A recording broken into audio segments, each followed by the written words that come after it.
What's going on, Chess YouTube? In today's video, Magnus Carlsen is going to shock Hikaru Nakamura with a Bongcloud style opening. And yes, Magnus Carlsen does play the Bongcloud move King to E7 right in the opening before either side has castles, and trust me, you are going to be shocked by what happens in this game. Alright, in the game, Hikaru opens 1e4 best by test, and here Magnus Carlsen goes for a very strange version of the Sicilian defense. Of course, Hikaru going d4 for the open Sicilian, but then Magnus, he follows up with the moves knight to c6 and then d6. Now, this is a very weird combination, having the knight on c6 and the pawn on the d6 square here. Typically, if black's going for a Scheveningen structure with d6 and e6, the knight's going to be on f6 instead. Alright, now, how does Hikaru punish this? Well, he has two main ideas that are very, very strong. In the game, he goes for the Carez attack with the move g4. The idea, of course, is you want to threaten g5. If black ever goes knight to f6, then g5 from white is going to knock that knight off that square, and he's going to have a very easy attack with the idea of h4, g5, h5, and then finally g6, blowing open the king side. Now, of course, there was an alternative. The other one that's very, very good here is bishop to e3, intending the English attack. For example, if black goes knight to f6, then you just go f3, followed by queen to d2, and then along castles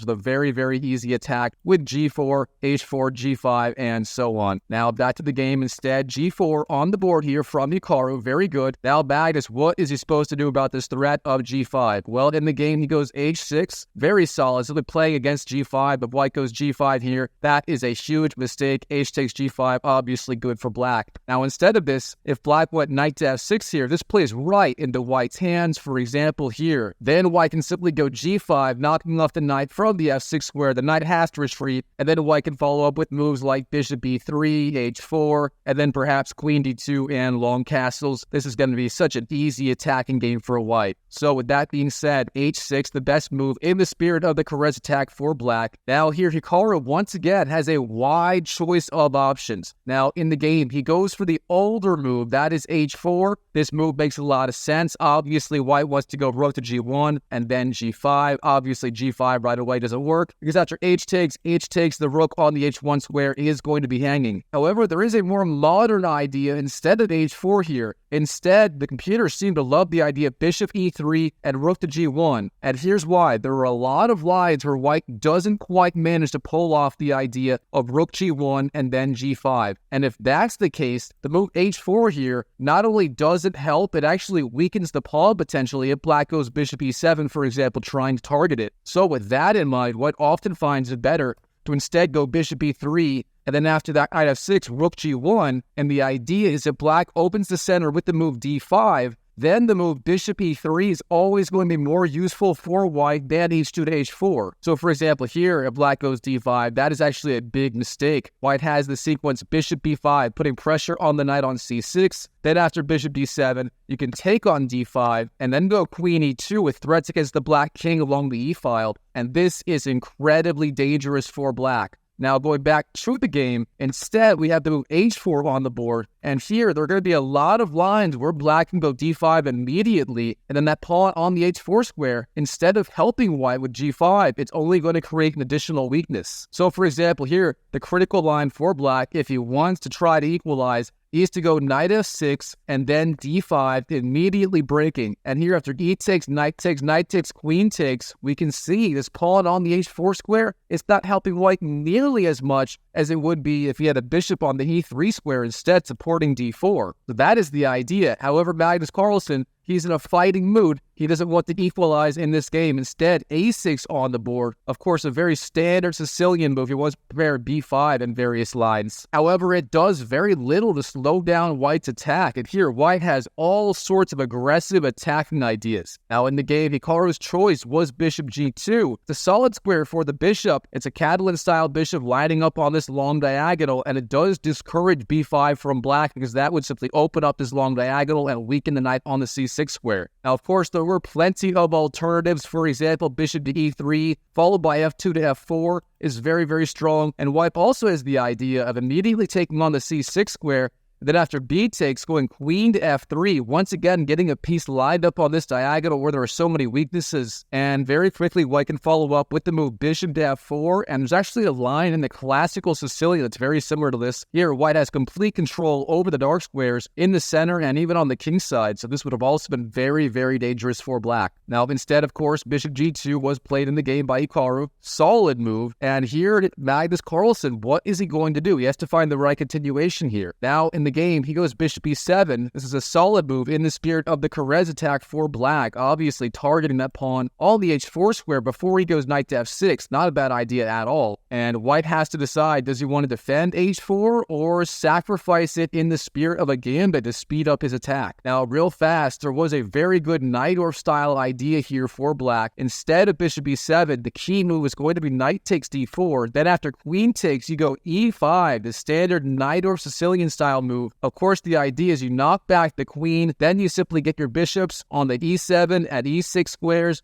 And from there, you're going to have a really, really easy game. You can follow up knight to f6 next, and you just have standard Najdorf counterplay on the queen side. Rook to c8 coming very, very soon here. Now, going back just a little bit here, obviously, Magnus Carlsen, bishop e7 was his move in the game, targeting that weak pawn on the h4 square and delaying knight f6. That way, g5 is not a threat yet. Now, Hikaru, how should he respond to this? Well, in the game, he actually sacrifices the pawn on the h4 square. He simply goes bishop to e3. Now, the obvious thing you have to ask here is, can black take that pawn on the h4 square? It looks so tempting. Isn't that a free pawn? Well, it turns out the answer is no. It's complicated. Let's run through it real fast. Here, bishop takes h4, huge blunder, and the force sequence for white is you start by taking on c6 with the knight, then b takes, then you sacrifice the rook on h4. Rook takes h4 as the move. You deflect the queen away from the center. Then you take on the d6 square. Oh my goodness. So you win back one pawn. You're still down the rook. Black's queen obviously took that. The idea here is obviously white is threatening queen takes c6 ideas. Black has to retreat the queen. And then as white, you have a choice. One option is keeping the queens on the board. Queen to g3. You follow up ideas like rook to d1. And here white has a huge initiative. Those bishops are just absolute monsters in this position. And the other idea that is also equally insane is you can actually go into an endgame down the exchange where black has the rook for your bishop, but then you castle and go knight to a4. You're threatening either knight b6, forking the rook and the bishop, or knight to c5. And here, white, believe it or not, has the entire position on lockdown. It is incredibly difficult here for black to complete development. So with that in mind, back the move bishop e3. Here, obviously, bishop takes h4.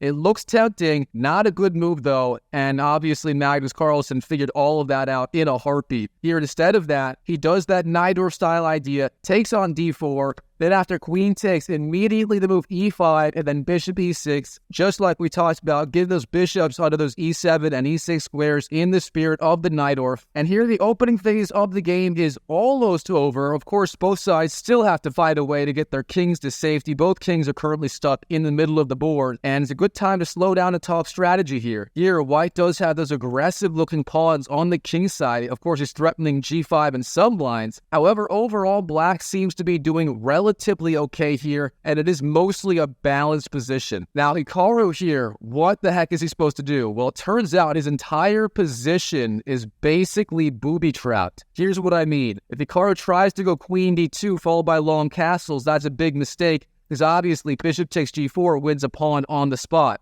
Okay, what about queen e2, trying to obviously keep defending the pawn on g4? Then here, black can simply take the pawn on the h4 square, and there's not a whole lot white can do about it. There is no rook takes h4 sacrificial ideas, and if he castles here, then bishop g5 basically forces a trade of these bishops because the bishop on e3 is pinned to the king. So here, queen e2, no good either. Queen d2, also not a good move. So if those queen moves are out, what the heck is white supposed to do? Well, in the game, Hikaru jumps in with the knight to the d5 square, knight to d5 on the board. Not a bad idea at all. And of course, here the knight is threatening knight takes e7 in many lines. That dark squared bishop is so important for black's position. He does not want to lose it if he doesn't have to. So that being said, what is Magnus supposed to do here? Well, bishop takes d5 is an option, but it turns out it's not a move you want to play here. For example, bishop takes d5, then queen takes, and suddenly white is threatening queen takes b7. How do you deal with it as black? Well, honestly, there isn't a very good way to do it. The best way is to counterattack knight f6, counterattacking on g4, and just allowing b7 to fall. But even this isn't very good for black. White can go queen c6, forcing king to f8, then castle, and here white has a very aggressive attacking position. I would not want to play this as black here. So if bishop takes d5 doesn't work, then what is black supposed to do here? Does it just allow knight takes e7? Well, it turns out the answer is yes, and here Magnus, of course, finds the best move. Rook to c8 is the move. Obviously, the rook very active on this open c-file, and here Hikaru has a choice of taking on e7 if he wants to. Now, in the game, he delays that just a little bit, instead going c3, maintaining the option of knight takes e7 in the future. And of course, that move c3 does limit the activity of black's rook on the open c-file. And beyond that, there really weren't very many good moves for white here. For example, obviously, queen d2 is the move you would want to play, but again, that simply drops the pawn on the g4 square to the bishop. That is no good. And queen e2 is kind of a strange looking move. You don't really want to play that either. So back to the game, c3 on the board, the best computer move here. Now black, once again, he has the choice. Bishop takes h4. It turns out that is actually quite playable here. You can go bishop takes h4. Magnus instead decides not to. He doesn't want to give white the potential activity with open files on the king side. So instead, he goes knight to f6 here, putting pressure on that pawn on g4 with the bishop and the knight. Now here, white has to find something to do about that. Well, before defending g4, Hikaru decides it is time to finally knock off that bishop on the e7 square. And here, Magnus Carlsen, believe it or not, he has a very big choice. Do you want to recapture with the queen or the king? And based on the title of this video, you probably know what's going to happen. Queen takes e7 is perfectly playable. That's the standard move for black here, and it might even be the best move. But Magnus Carlsen, he shows his flair. He recaptures with the king on the e7 square. Oh my goodness, what the heck is Magnus Carlsen doing here? Well, it turns out king takes e7 is actually a very playable idea in these kinds of positions. The king does do a decent job of replacing the bishop and defending the pawn on d6. And beyond that, obviously the king would never have been that safe on the king's side with white's pawns being so far advanced. So here, Magnus Carlsen decides e7 is actually the best square for the king. How about that? And of course, if you thought that move was crazy, the rest of the game is absolutely insane. You don't want to miss the rest of this here. Now, Hikaru, he strikes on the king side, g5. Things are heating up. Here we go. And now Magnus Carlsen has a very big choice. Do you want to take the pawn on g5 or do you want to retreat the knight somewhere? Well, let's go through the options. H takes g5. Turns out that is not very good. White can simply respond bishop takes g5, and that bishop is very well placed, eyeing the king from the g5 square, and really fast. H takes g5 looks tempting, but it's actually really bad for white. Black's going to take on h1, and then follow up with knight to g4, hitting the bishop on the e3 square, and black's king may even simply retreat to f8, opening up attacks on g5. Black here is sitting pretty. So h takes g5. Overall, not the best idea from black. Now that leaves the knight retreats. What about knight to d7? This might actually be the best move in the position. From here, the knight can go to c5, and black's going to have a perfectly playable game. Now, beyond that, in the game, Magnus goes knight to g4. This is very provocative, jumping into enemy territory with the knight and hitting the bishop on the e3 square. Now, what is Hikaru going to do about it? Well, that bishop on e3 is absolutely critical to white's position. Hikaru knows he needs to keep it alive at all costs, and with that in mind, he simply retreats the bishop back to the c1 square. Bishop c1 on the board. Okay, Magnus, he got what he wanted. He knocked off that bishop from the e3 square, and now he simply takes on g5 now that white has basically wasted that tempo. Not wasted, but he had to spend that tempo in that way. Now h takes g5 on the board. And what is Hikaru supposed to do? Oh, this is such a critical position right here. First of all, the obvious move, h takes g5. This does not work. Here, Magnus simply takes on h1. Then the key move, queen to h8. Oh my goodness, the queen, believe it or not, is now active on the open h-file. Yes, white can go bishop f3, targeting the knight, but then black queen to h4, targeting f2. This is going from bad to worse for Hikaru. So obviously, h takes g5, not a good option here. So with that in mind, what else is Hikaru supposed to do about this threat here? Well, the best option is simply to put pressure on the knight on g4 right away. And believe it or not, the best way to do that is actually f3. This looks insane. I mean, you are blocking out that bishop on this diagonal. However, it turns out it's quite playable. The knight is forced to retreat. Then you go bishop takes g5. and suddenly the knight is pinned, and here white is actually doing relatively okay. Now, why am I saying this? Well, Hikaru, he doesn't find f3 in the game. Instead, bishop f3 is the move he played. This is more of a human-looking move, keeping the bishop active, putting pressure on that knight on the g4 square. However, black has a good response. Here, Magnus, he simply jumps forward with the queen to the d7 square, queen d7, supporting the knight.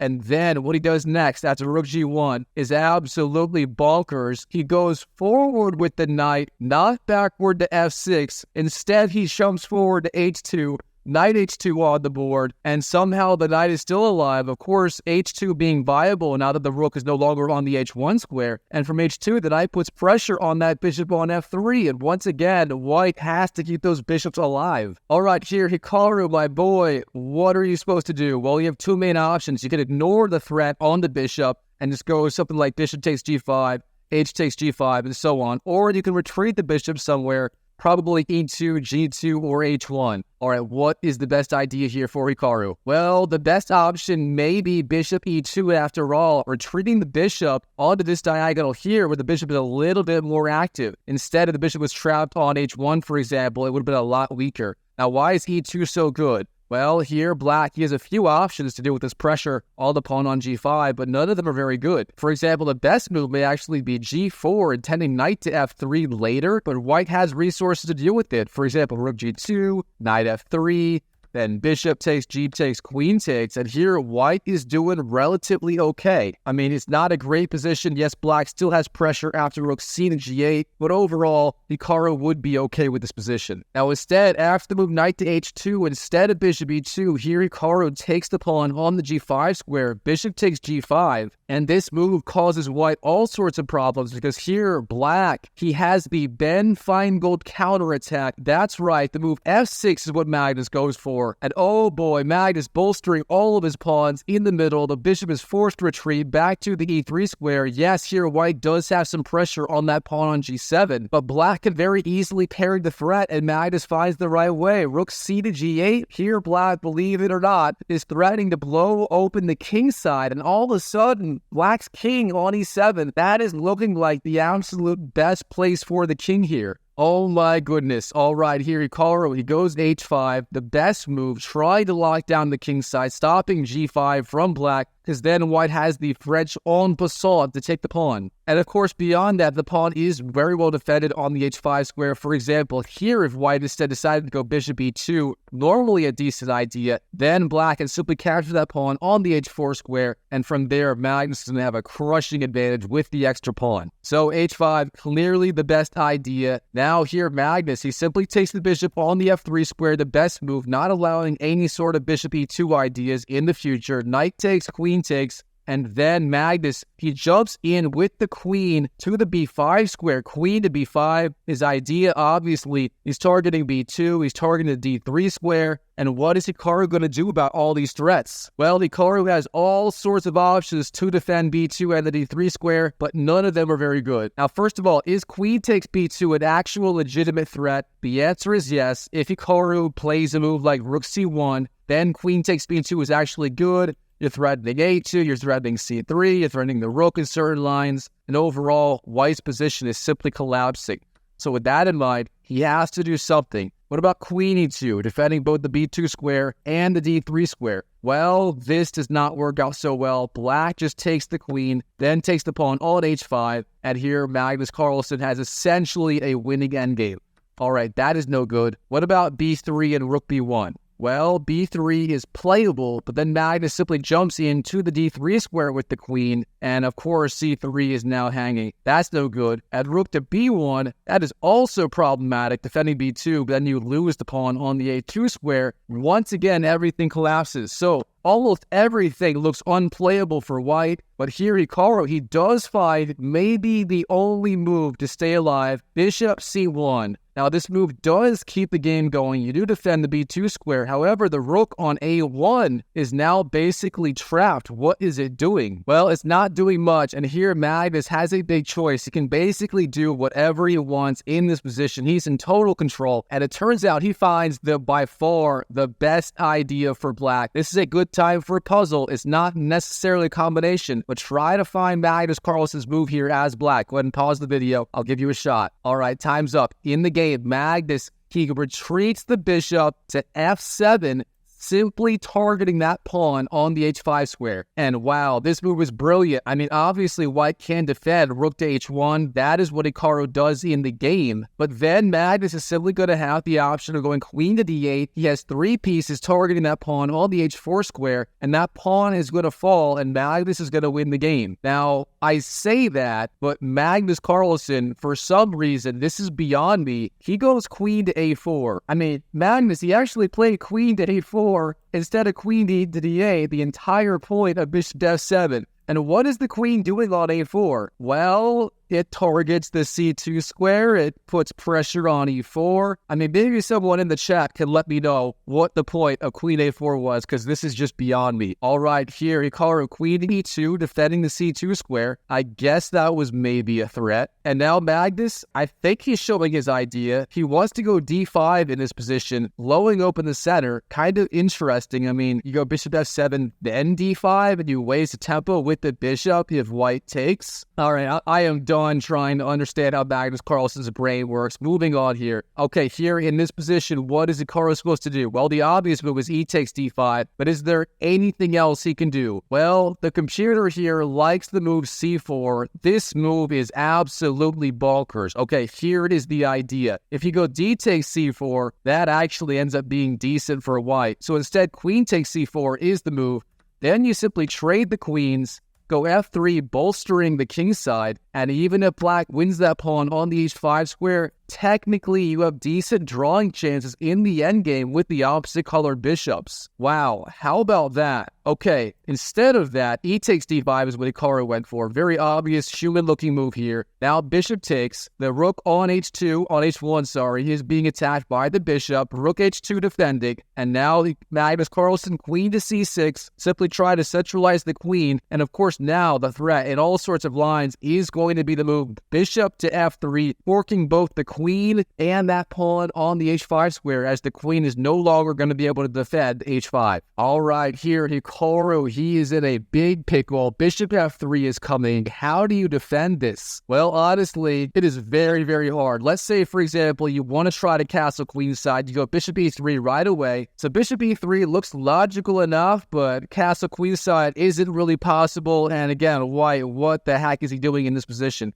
Well, instead of that, here Hikaru, he sort of throws a Hail Mary. I like this move by him. f4, trying to get some play against the black king on the e7 square. I mean, yes, this is incredibly dangerous for white, but what else are you going to do? You have to do something in this position to try and throw Magnus off his game. Now here Magnus, bishop f3, good idea. Of course, skewering the queen and that pawn on the h5 square. Now queen e3, and finally black does win it. Rook takes, bishop takes, and here black is up a clean pawn versus white. And again, how is white ever going to finish development? Well, here Hikaru tries f takes e5, of course opening up the e-file, but this may have actually backfired. Here, the obvious move to me would have been something like queen h1, trying to get a check off on the king, but instead, Magnus demonstrating his sagacity. He goes for the move rook to e8. Oh my goodness, the idea is now that the e-file is being blown open, black is actually going to control it, and he's going to have threats against the queen and the king. Oh my goodness, here Hikaru gets his queen, the f off that open e-file, and then Magnus does the same, king to f7. Now, of course, that pawn is being pinned to the king. What is Hikaru going to do? Well, bishop e3 in the game, then Magnus rook takes e5, the obvious move,